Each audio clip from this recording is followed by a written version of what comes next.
Merci d'être venus si nombreux et si nombreuses donc, à cette conférence des veuves et des orphelins, qui est la première du genre depuis le début du terrorisme. Je suis très heureux d'être là ce soir pour écouter donc, les doléances, si je peux dire, mais aussi pour qu'on trouve des pistes de solutions rapides aux conditions socio-économiques donc, des épouses et des orphelins de nos camarades qui ont payé le prix de leur vie.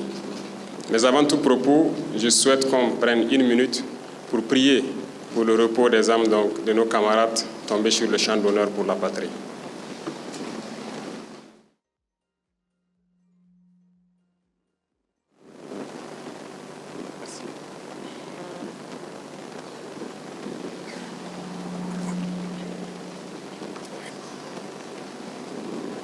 Nous prions pour eux, nous continuons de prier pour tous ceux qui nous ont dévancés à l'au-delà, mais nous ne les pleurons pas, parce que nous ne voulons pas que nous continuions à nous apitoyer sur nos sorts. Nous les vengerons, et nous les vengerons pour toujours. Tous ceux qui ont pris des armes contre notre patrie périront. Le Burkina Faso sera le tombeau du terrorisme. Je vous en fais la promesse.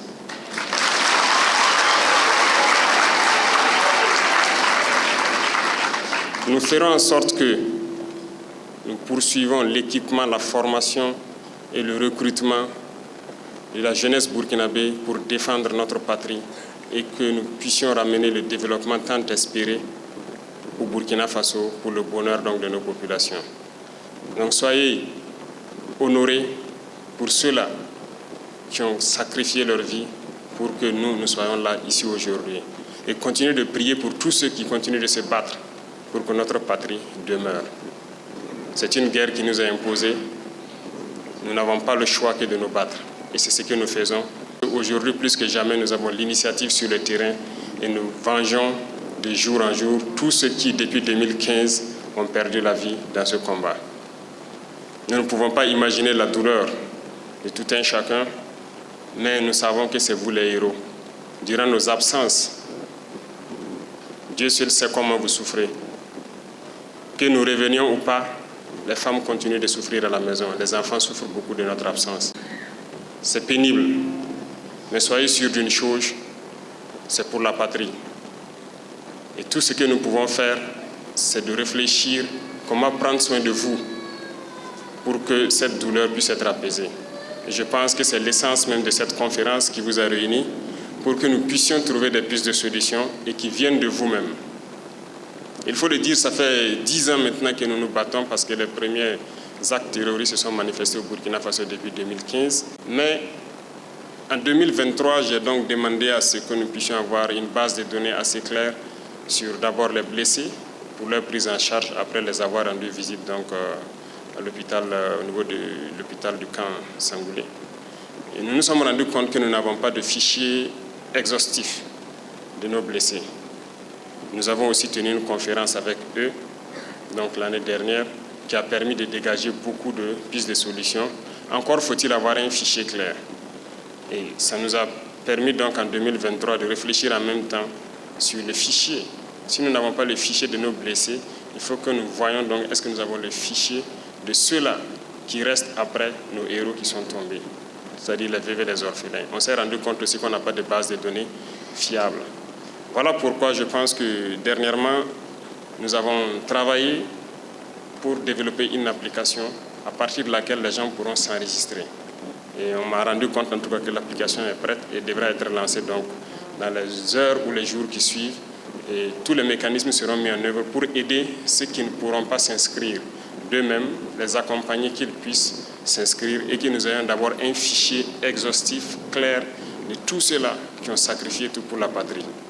C'est à partir de là que nous pouvons accompagner véritablement voilà, les épouses que vous êtes et nos enfants que vous continuez donc de soutenir. Mais avant tout cela, nous avons pris un certain nombre de dispositions pour pouvoir accompagner autant que possible. Le fichier viendra donc nous donner l'ampleur de la situation et nous permettre de prendre les mesures idoines.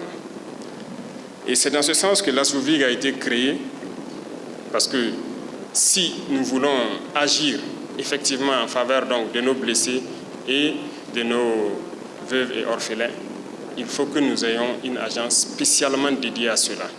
Parce qu'il y a beaucoup de services et je sais que beaucoup d'entre vous sont souvent emmerdés même par la panoplie d'associations ou de services qui continuent de vous appeler à gauche et à droite pour certaines choses.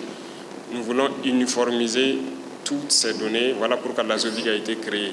Et je pense que vous allez contribuer à travers donc, des représentants au niveau de l'ASOVIG pour prendre en charge un certain nombre de données. Je suis déjà content du premier point qui a été soulevé, notamment trouver une fêtière qui va regrouper donc toutes les veuves au Burkina Faso. Ça, c'est déjà un très bon départ. Avec la base de données, je pense que ça sera très facile à faire. Et c'est à partir de là que nous pourrons agir de façon consistante en votre faveur. Revenant donc aux points qui ont été soulevés ici, quand je prends le cas de l'autonomisation des femmes, tel que vous l'avez dit, c'est obligé d'aller vers ça, que chaque femme puisse avoir de quoi donc nourrir sa famille. C'est ça l'essence même de ce que nous voulons faire. C'est un impératif. Sinon, comment on va scolariser les enfants? Comment on va prendre soin des enfants? Donc, dans ce cadre, vous avez cité un certain nombre de mesures qui peuvent être envisagées et nous allons réfléchir sur le cas de celles qui ont fait les écoles professionnelles, les diplômes académiques. Le ministère de la fonction publique même réfléchit déjà sur ça, sur les questions de quotas, notamment aussi les centres de formation, que nous avons déjà initié à petite échelle, mais ce n'est pas globalisé. Et je dis encore, le fichier viendra nous permettre d'avoir une cartographie, parce qu'il y a celles qui sont dans les grandes villes, mais il faut qu'à travers les fichiers, nous puissions savoir combien de femmes viennent par exemple de Borom, combien de femmes viennent de Nyangologo, combien de femmes viennent de Nouna, ainsi de suite. Ça nous permettra d'avoir, en fonction de la situation géographique, la proportion des femmes, et nous pourrons décider de mettre des centres spécifiques dans certains endroits du pays pour pouvoir accompagner. Mais d'ores et déjà, avec tout ce que vous avez dit, je peux vous dire quelque chose. Nous sommes dans une dynamique de pouvoir vous insérer au fur et à mesure, que ce soit celles qui ont des diplômes ou celles qui n'en ont pas. Déjà, celles qui bénéficient de formations, que ce soit en couture, en saponification, en restauration et autres, nous sommes en train de restructurer beaucoup de fonds au niveau du gouvernement. Alors, cette année, j'ai pu voir le rapport, par exemple, de fonds qu'on a baptisé Faso Kounaouli. Ils ont donné des prêts à hauteur de près de 7 milliards. Mais ceux qui bénéficient du prêt, l'objectif pour lequel ils prennent le prêt, j'ai donné des instructions pour réorienter les prêts vers des objectifs assez stratégiques. Vous pourrez bénéficier de prêts dans ces structures. Le FARF que vous connaissez bien, que nous sommes aussi en train donc de redynamiser, ça c'est en faveur de toutes les femmes. Et si le fichier est clair, nous pouvons donc avoir des avantages particuliers pour que vous puissiez avoir aussi des fonds là-bas pour pouvoir vous installer. Il y a le fonds qui existait pour l'inclusion financière que nous avons transformé en agence dernièrement au Conseil des ministres, si vous avez suivi. C'est devenu donc l'agence de la promotion pour l'inclusion financière et nous voulons les doter pour qu'ils puissent vous accompagner. Et c'est le fonds vraiment qui est dédié aussi aux petites et très petites entreprises, notamment donc les femmes qui entreprennent, pour pouvoir avoir donc le minimum de crédit et pouvoir être autonomes dans leur emploi. En plus de tout ça, celles qui veulent entreprendre dans le domaine de l'agriculture ou la transformation agricole, nous voulons aussi renflouer le fonds Dunkafa pour que vous puissiez postuler. Et une fois que nous avons le fichier assez clair, si vous postulez, l'ASOVIG verra comment interagir avec tous ces fonds pour vous faciliter et faire le suivi surtout de ce que vous allez entreprendre. Donc nous ne souhaitons pas vous former juste et vous laisser, nous voulons vous former, vous accompagner pour vous installer et vous permettre de travailler. Quand je prends par exemple le domaine du savon, celle qui produit du savon, il ne s'agit pas juste de produire. Souvent la vente aussi devient compliquée. Donc nous avons aussi entrepris des mesures déjà avec le Premier ministre pour que notre administration puisse consommer ce que nous transformons sur place. Donc, instruction soit a été déjà donnée ou sera donnée pour que, à travers la fêtière, nous puissions pouvoir consommer ce que vous allez pouvoir transformer. Donc vous serez prioritaire dans tous les marchés qui seront passés au niveau de toutes les administrations du Burkina Faso. Et nous sommes aussi en train de vouloir même mettre une unité industrielle en place dans le sens de l'économie. Il y aura plusieurs unités industrielles pour transformer. Parce que dans le cadre de l'initiative agricole, nous sommes en train de faire une partie pour les militaires. Et nous sommes en train de former les FDS à produire. Et qui va transformer la production? C'est vous. Et nous allons mettre des unités industrielles sur place pour que vous puissiez travailler dans ces unités et pouvoir transformer ce que les militaires vont produire pour que ça puisse être écoulé aussi au niveau de l'économie des armées. Donc sur ce volet, on ne s'inquiète pas. Nous avons pris déjà beaucoup d'initiatives et nous avons un plan assez clair pour que vous puissiez être employés de façon convenable et être sereine. Tout ce qu'on vous demande, c'est de pouvoir vraiment vous inscrire sur la plateforme et qu'on ait un fichier assez clair. Et là, l'ASVOVIC pourra vous accompagner dans tout ce que vous voulez entreprendre. Déjà, certaines unités industrielles qui ont été lancées, notamment Texforce, qui est l'industrie textile de l'armée. Et je pense que vous, les vœux, vous êtes prioritaires pour tout ce qui est emploi. Donc, au niveau de cette unité industrielle à Bobo-Dioulasso, je vais vous informer que vous êtes prioritaire dans ces recrutements jusqu'à une certaine catégorie qui n'est pas technique, notamment liée aux manipulations des machines et tout ce qu'il y a. Donc, il y a beaucoup d'initiatives qui sont prises dans ce sens-là pour que vous puissiez être vraiment autonome. Et pour moi, comme je le disais aux jeunes et tout, l'idée n'est pas forcément d'intégrer les gens dans la fonction publique, parce que j'ai dit qu'il faut qu'on enlève l'esprit de fonction publique dans la tête, mais il faut qu'on arrive à produire de la richesse. Voilà. Et donc, l'entrepreneuriat, les industries, nous sommes lancés dans ce processus pour que vous puissiez vraiment avoir des emplois décents, permanents et pouvoir prendre soin donc, des familles.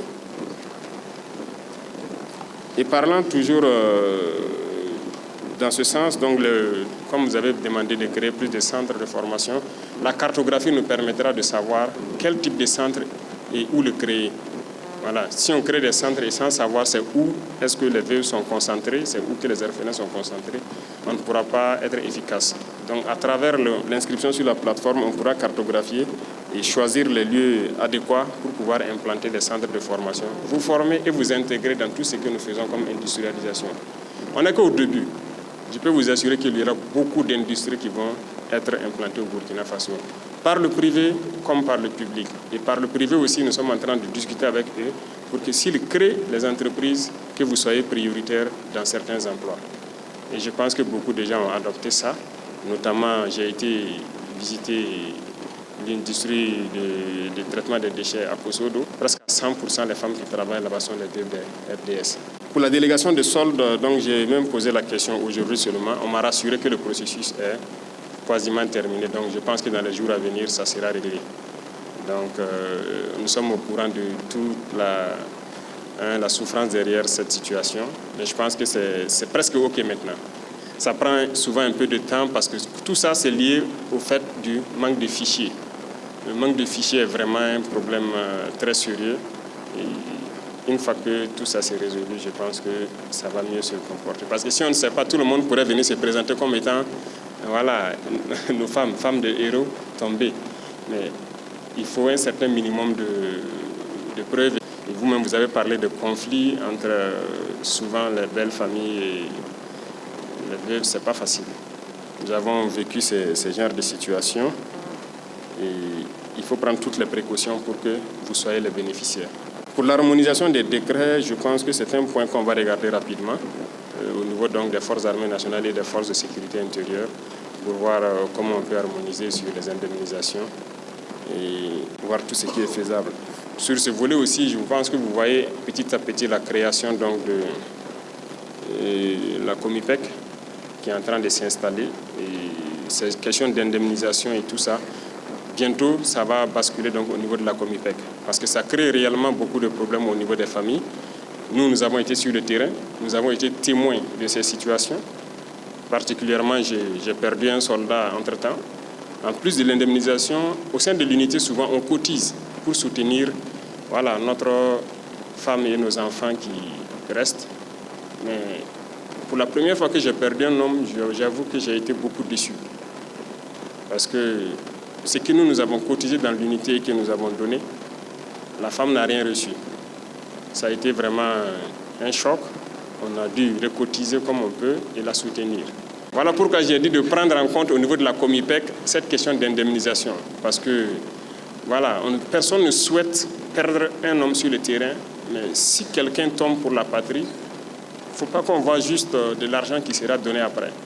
Et les donner comme ça, bon, ça va servir à quoi? À rien.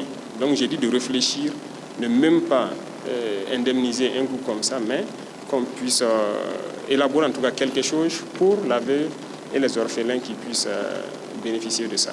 Déjà, on a modifié le code des personnes et de la famille. Vous avez vu qu'on a légalisé maintenant le mariage coutumier. Donc ceux qui ne veulent pas aller devant le maire, je pense que ça sera valable désormais. On attend que l'Assemblée adopte pour qu'on puisse avancer. Parce que bon, nous, c'est notre culture, on se marie comme ça. On ne sait pas pourquoi les gens disaient qu'il faut faire forcément le mariage venu d'ailleurs pour être reconnu. Non, on a l'habitude de se marier comme ça, donc on a décidé de modifier ça dans le code des personnes et des familles, qu'on reconnaisse ça. Celui qui va se marier à l'église ou à la mosquée ou mariage traditionnel PPS, qu'on puisse reconnaître et faire un papier net, et ça va être valable vis-à-vis de la loi.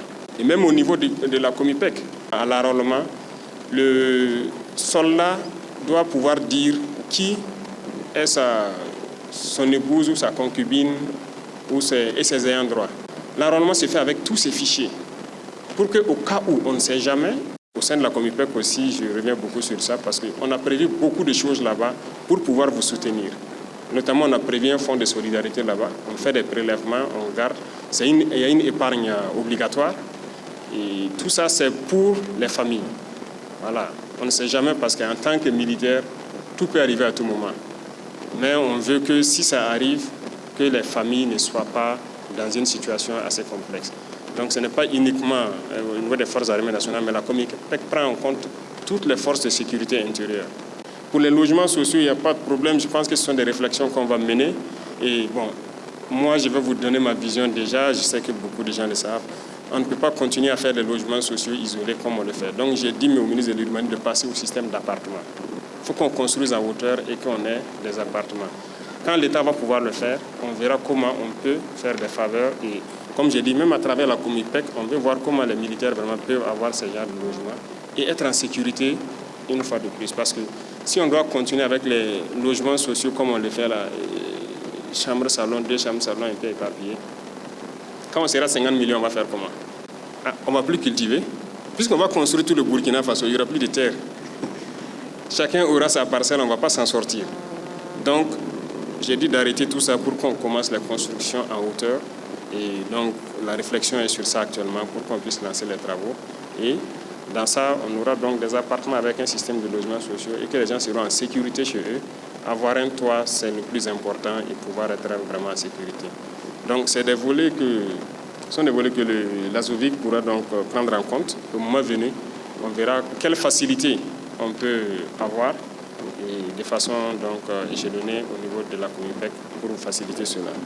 Pour les dossiers d'indemnisation, exactement, on en a parlé. Même les certificats de décès, pour le faire, c'est tout un problème. Nous aussi, nous avons été confrontés à ça. Comme je l'ai dit, une fois que vous perdez un homme sur le terrain, en tant que chef d'élément, vous ne pouvez pas vous débarrasser de la situation. Il faut suivre, est-ce que le certificat de décès est fait, est-ce que la famille est rentrée dans ses droits. Donc moi, j'ai connu ces situations-là, où il faut souffrir. Déjà, j'ai donné des instructions donc, à certains ministres responsables du volet, pour que, par exemple, quelqu'un qui est décédé en détachement dans une commune donnée, bon, il faut qu'on trouve la formule que certains papiers se fassent à la portion centrale, au lieu de dire de repartir là-bas pour faire certains papiers. Donc ça, on a pris en compte, c'est en cours de résolution si ce n'est déjà fait. On va mettre un guichet unique pour que si quelqu'un quitte une province pour venir faire des papiers d'indemnisation, qu'il ne soit pas là à faire des va-et-vient, 1000 va-et-vient sur Ouagadougou ou Bobo. Et si la personne vient en une journée ou 2 jours maximum, dans un même endroit, il a fini, et puis c'est OK.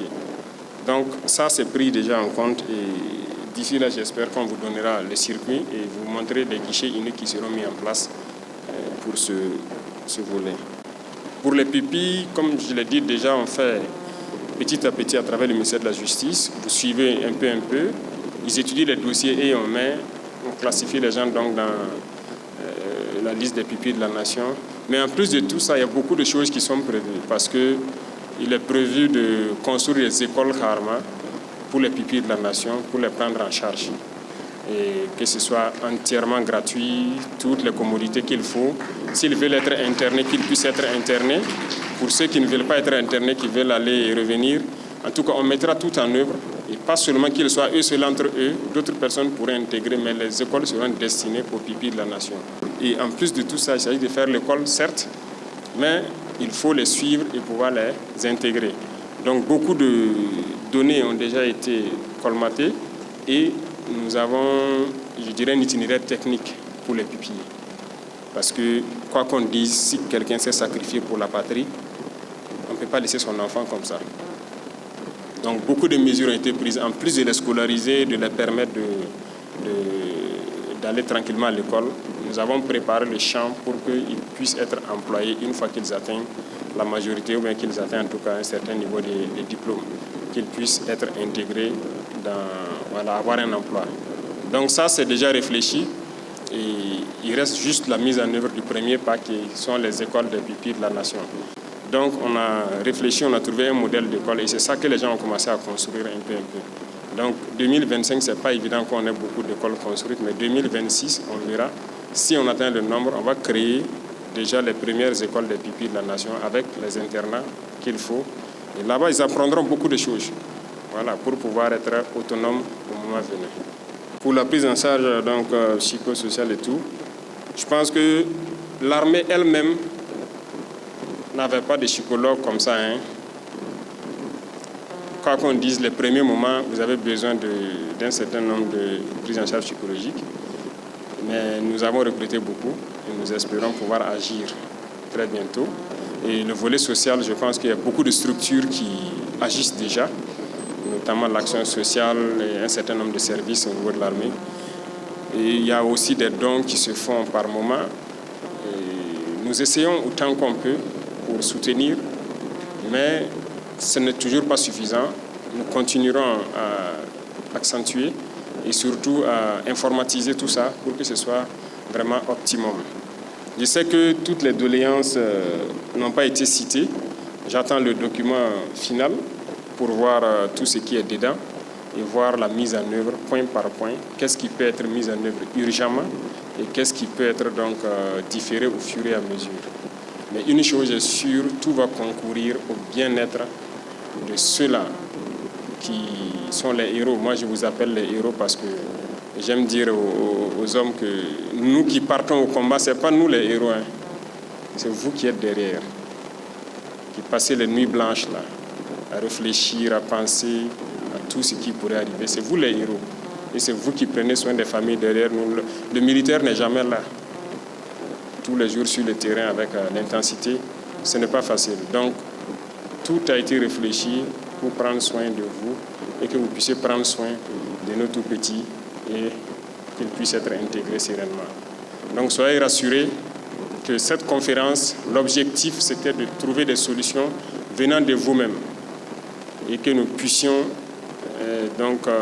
enrichir notre réflexion et vous permettre d'être autonomes. Donc, beaucoup de membres du gouvernement sont là. L'ASVOVIG va travailler avec les différents fonds et voir comment on peut vous accompagner dans les projets d'entrepreneuriat et aussi vous suivre surtout. Parce que l'idée n'est pas aussi de juste donner un prêt à quelqu'un, mais d'accompagner la personne pour que ça puisse servir.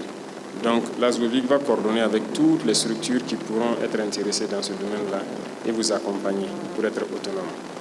Je ne peux que vous souhaiter donc bon courage parce que vous êtes les plus résilientes de notre patrie et continuez dans ce sens et vous assurer que ce combat, nous l'avons presque gagné.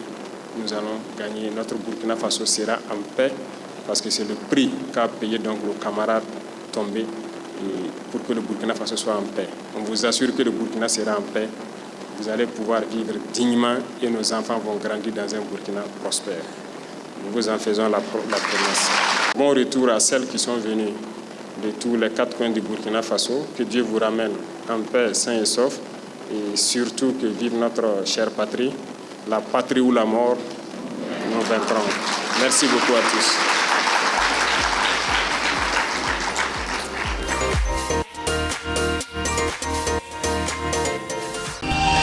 Sobre Web TV, La Web TV, au-delà de vos attentes.